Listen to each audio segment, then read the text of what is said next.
Good morning. This is Carolina Gilcapi from State Adventures. In May of 2022, we are leading a group to Peru called Peru's Peaks and Flavors. And I'm really excited about this itinerary as we will focus not just on the highlights, but really narrow down to what's delicious in Peru and what mountains can we climb together. So it's an unusual itinerary, not like any other one you've probably seen. And I thought I would take a moment here to go over the itinerary with you, kind of show you the highlights, show you what to expect, and hopefully you will be one of my 12 traveling with us in May. I have been in the travel industry for the last 20 years. I have traveled to South America more than 30 times. It is my absolute life's passion. Peru is one of the first countries I have explored, and the way I travel is not how a typical person travels. When I go to a destination, I go there to learn, to experience, to taste. So I come back with this abundance of knowledge, and then I spend a year creating and putting together itineraries for my clients. I have had a lot of success with South America and Central America, perhaps because it is a destination that does need a little bit of hand holding. And, I am the behind the scenes magician, taking care of all the logistics so that you have a perfect experience. And even when it's not perfect, that's what makes the difference. I am there for that as well. So without further ado, let's jump right into the itinerary. I'm going to share my screen here and we can go over the trip. So peaks and flavors of Peru. We will go in May, which happens to be one of my favorite times in Peru. It is after the rainy season, so everything is really green and lush and blooming, but it's not raining and it's crisp air, perfect for hiking. So I thought we would really enjoy that. It's also right before the busy season. Peru's seasons are flipped, so our summer is Peru's winter or dry season. So there will be busloads and busloads and busloads of people arriving in June, especially in June because of the festivals. So I think May is the perfect window for us to not only have good weather, but also avoid some of the crowds. Peru is probably the most visited country in South America. So you're always going to run into other places, but other tourists. But as you will see on this itinerary, I have included some areas and locations that not a lot of tourists visit. So let's see how it will all look. We will arrive to Lima, that is the international airport in Peru, but I am skipping over Lima on this itinerary. Lima is a great metropolitan city. It's on the Pacific Ocean. It has some of the best restaurants. So if you have extra time, I really suggest at the end of the trip to add maybe a night or two in Lima and explore that. But for the purpose of this trip that I am planning, it's not necessary. There is enough amazing and delicious experiences in this itinerary that Lima can just be an optional add-on. But because all flights or most flights from the United States arrive late in the evening, I have arranged for a night at the hotel in Lima, since the city is at least 40 minutes from town because of just traffic and distance. The airport hotel is perfect. So after we have that evening, all kind of meet up at the Lima Airport Hotel, we will all fly to Cusco the next morning. The flight is only 45 minutes long, so it's just a quick skip from Lima to Cusco. But what happens when you land in Cusco? You go from sea level to quite high altitude, probably about 9 or 10,000 feet. So it's a huge jump to your system. And I have always thought it would be best to do altitude kind of in steps. So go lowest first and then kind of climb altitude as you go through your days. So I will have you be picked up from the Cusco airport and whisked away to our hotel in the Sacred Valley. Sacred Valley is this region between Cusco and Machu Picchu. It's quite a beautiful area and it's about 2,000 feet lower than Cusco. So it makes us feel better, helps us acclimate faster, and also we can do it in a very scenic location. Sacred Valley is kind of a hub for adventure, for mountains, for hiking. There are indigenous markets and so many Incan sites and ruins. So we will not be bored while we're learning to acclimate. So on the way from the Cusco airport to Sacred Valley, we're going to do and see a few things. We're going to stop at Maras and Morai. These are Incan sites, salt farms on the side of a cliff, and also these carvings, which are laboratories for the Incas. They're really beautiful sites, and it is a strategic stop because you do not have to hike a lot, you do not have to walk a lot. So we're acclimating as we're sightseeing. And it's a special place because Sacred Valley is really green or brown, depending on the season. So as you're, everything is green, green, green, and lush, and then you come around the bend and suddenly it's all white. It's all this salt on the side of the mountain. And the indigenous ladies in their beautiful, colorful dresses are working the salt. So it's a photographer's dream right here and one of our perfect little spots. So nearby, we will go for lunch. All of our meals have been handpicked for us. So lunch will either be at a indigenous community or at a really great restaurant that's maybe farm to table or some kind of history or story to it. So keep that in mind as we go through this itinerary. Sometimes we will really rough it on hikes and trails, but we will always come back to a beautiful meal, a comfortable bed, and so on. So for our acclimation, I chose Tambo del Inca as our hotel. It's a really solid five-star hotel in the Sacred Valley. It's been there for quite a few years, and I feel very comfortable with it. I've inspected it in the last few years, and I've stayed there with my own family. So it's a great location, huge property. So there's plenty of space for us to explore and unwind and take time to acclimate. So that's where we will get to in the afternoon and rest. The next day is our next Sacred Valley 24 hours. Again, we are building our bodies up to acclimate so that we can begin hiking. But on this day, which is day 3, we are going to enjoy the valley itself. We're gonna make a combination of stops here. Again, I completely took us off the tourist trail. We're not going to go to the ruins and sites that a lot of tourists will be in. We are going to indigenous community. The community is called Miskinai, and then we are going to the Pure Lake. And at the Pure Lake, we will have a beautiful lunch that's set up al fresco. We will have an opportunity to ride kayaks or stand up paddle boards or even an outrigger boat. So lots of different things that we can do on the lake. It's a beautiful setup there, a great company that is one of my partners. I was just visiting him in November, and we did this lake. There was pink flamingos on the lake, so that's quite unusual.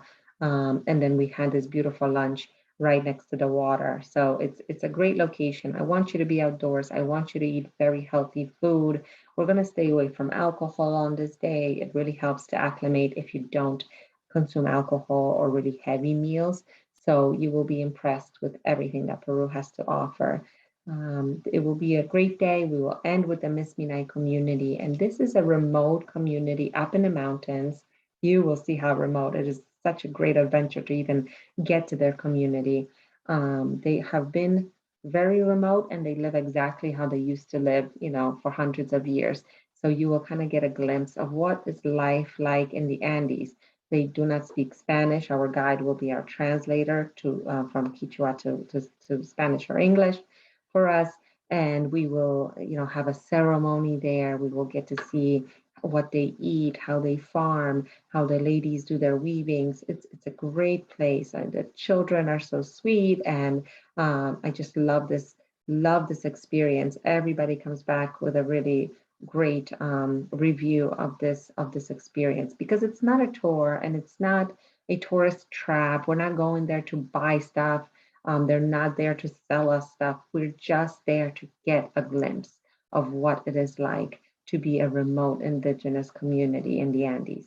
So I really hope you enjoy this the way that I do. We'll go back to our beautiful hotel, we'll rest, and we'll really start thinking about day 4 because now it is time to do our first peak or hike of the itinerary, and that is the Inca Trail. I'm sure many of you have heard of the Inca Trail, have dreamt of the Inca Trail.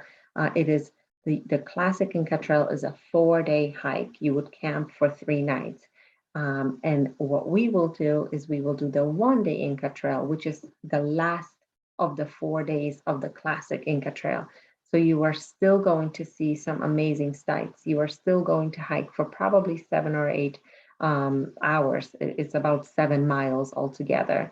So in the morning, we'll rise with our guide, we'll go to the station, we'll board the train to kilometer 104. That's when we get off. It's kind of fun because the train just stops in the middle of nowhere and we just hop off.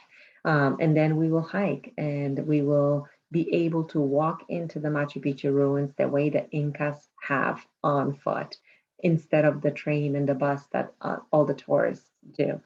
So it is a really beautiful experience. We'll get to walk through the Sun Gate in Dipunku, so that's a really special experience as well. From there, we will get to see Machu Picchu for the first time before we take the little shuttle from the ruins down the mountain to the village. That's where our hotel is. That's where we will rest, have dinner before, and overnight before we rise again in the morning for sunrise, because we have to do sunrise at Machu Picchu. Right back up to the mountain the next morning, and we will do some hiking besides having a guided tour of the ruins itself, which is a magnificent place, a very special place, amazing energy at Machu Picchu. We will also do Huayna Picchu, which is the famous peak in every picture. That's called Huayna Picchu. We will go to the top of it so that we can have this amazing view of the ruins.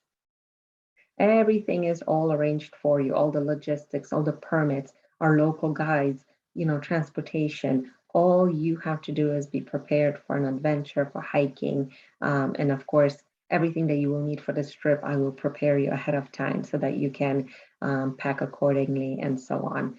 Thinking about trains and logistics, oh, what about my luggage? Don't worry about that. Behind the scenes magician, remember, I will be taking care of all that. So after we do our Huayna Picchu sunrise and Machu Picchu guided tour, we will have a beautiful lunch at the Inca Terra property, which is around this orchid garden right on the river. It's quite beautiful. And then we will walk over to the train station and board the train back to Cusco. So we have now landed in Cusco, gone to Sacred Valley, explored Sacred Valley, hiked to Machu Picchu, and finally we are going back to Cusco on our circuit via train. The train itself is beautiful. It's going to be a sunset ride. It's all glassed in, so beautiful views, before we get to Cusco. And finally in Cusco, we can rest. Cusco is great. At this point, we are fully acclimated, so this cobblestones, full of stairs city will not be a challenge. And the hotel that I chose is the new JW Marriott. I was always skeptical about a Marriott opening. I'm really into hotels that are not chains, but I was just there in November and they have done an incredible job. Incredible job. It's now one of my favorite hotels. It took them 7 years to open. Why? Because every time they dug a hole, it seems they found another Inca stone. Archaeologists would swarm the place and close the construction site down. So what the Marriott property decided to do is instead of fight history, incorporate it into the hotel. So throughout the property, it's like a museum. There are Inca walls and some of the rooms have Inca walls right inside them. So I posted this picture here for you so you can see what that looks like. You are literally in an exhibit. Underneath, they have this dungeon where you can walk through and see all the layers of the Inca walls and buildings and artifacts and everything that they have found. So it's an awesome property, really interesting, really makes you feel like you're in Peru. So I think the Marriott did a wonderful job, and I am so happy to take you there. So day 6, big thing in the morning, we get to sleep in. This is exciting. It's the first time we're going to sleep in. So you've earned it. You did the Inca Trail. You have done Machu Picchu. You've explored Sacred Valley. So it's really great to be able to kind of rest, maybe have breakfast in bed or something like that. And then our guide will come and meet us. And he'll take us all around Cusco, show us all the sites, show us everything that we should see around the city. It's a really great walking city. beautiful photography, well-preserved city. So it's a great time to just kind of explore on foot. Now, outside of Cusco, there are many ruins, Inca sites, things like that. I have not included that in this tour because I think by this point we will be a little bit ruined out, how I like to call it. Throughout Sacred Valley, throughout Machu Picchu, we will have seen a lot of Inca sites. So I really want us to focus on Cusco, the city, and not ruins. So that's just a thing. Of course, we have time during this day if we want to. It's an easy 20-minute ride outside of the city. So all of these things can be adjusted, and I am there to help you with those logistics. Tonight, we're going to have a special treat. We're going to go to the Map Cafe, and that is a beautiful restaurant inside the local museum. The museum shuts down and the restaurant stays open. It's fully glassed in. So it's a really neat experience to have dinner there after hours. So that will be our day 6 and day 7. So now we are fully rested again because we have these beautiful 2 nights in Cusco. And then we will go to Rainbow Mountain. Rainbow Mountain has quite an interesting history. In 2016, due to global warming, this valley that was always covered in snow the snow began to melt and has not returned. And under all that snow, the indigenous communities, the local villagers, noticed that the mountain is covered in beautiful colors, just rainbow, just a rainbow of colors, 7 different colors. So word got around and probably trickled down with the news to Cusco, and somebody posted it on social media, and suddenly it became the second most visited site in Peru after Machu Picchu. It became really an Instagram sensation. So I'm sure you have heard of Rainbow Mountain. And so when I just went back in November, my whole goal of my trip was to understand Rainbow Mountain, how to get there, what to do, what to expect. And I hiked Rainbow Mountain on a full day tour just to see what it's like. And I was not happy with that experience because it was a lot of driving and a lot of just movement, and it was too fast paced to do in one day.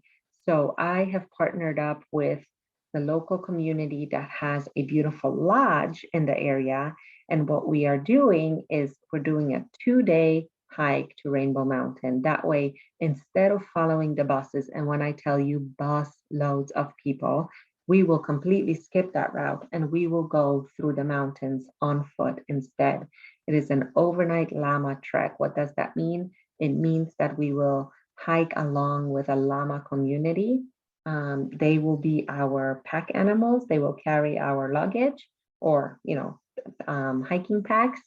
And when we get to where the lodge is, we will stay there for the night. It is a beautiful lodge. It is in the middle of nowhere, and you will really get a sense of the heart of Peru, to be amongst these mountains, which is some of the most scenic mountains I have ever seen. And I have been all over South America. So we will hike for about 5 hours the first day, beautiful lunches along the way. We will stay at this lodge, candlelight dinner, really get some rest. And at sunrise, we get up and we go to Vinicunca, which is Rainbow Mountain. What does that mean? It means we will be there before the bus loads because the bus loads of people probably don't get there till 11 a.m. So it's really great. Besides the Rainbow Valley, we will get to the Red Valley, which is just mountains filled with red sandstone. This is a photographer's dream hike. I really encourage you to include yourself in this itinerary because it is a very special way to do Rainbow Mountain off the beaten path, not following the crowds. I'm very excited. The lodge is small and sells out really quickly. So I'm excited to have our rooms all set for May. So after we rise and have that sunrise experience and see Vinicunca and have a beautiful lunch, we'll, trek back down to our transportation, not the same way, not the 5 hours, will be much shorter. And our car will take us back to Cusco. We will rest. and I have included for us dinner at Chicholina. And Chicholina is year after year voted the #1 restaurant in Cusco. I just ate there a few weeks ago. Fantastic dinner, really great concept because it's an open kitchen concept. It's kind of new in Peru. So you get to see everything that the chefs are doing. It's all Peruvian style food. All the ingredients come from the local mountains. So it's exciting and it's beautiful presentation. So I'm very happy with it. And this will be our farewell dinner. So very well deserved. Stay at the Marriott one last night, really gather ourselves. And then on day 9, we fly out. And here, like I mentioned, if you're not ready to go home, spend a few days in Lima or add an extra night in Cusco and go to markets, do some shopping. But you will have an opportunity to dabble in all of that on this trip itself. The trip is for 12 people. I am going with you. I love Peru. This will be my 5th time there. So I am excited to share something that I feel so passionate about with you. So I hope this video helped you understand what to expect. I hope you have questions about it. I am here to answer them. So please reach out. Spaces are going quickly. We are going to sell out and we're going to have an amazing May in Peru. So email me info@statedventures.com or give me a ring 386-569-7625. We are Florida based on the East Coast. So I will be happy to answer any questions and I welcome you all to enjoy Peru with us. Happy travels.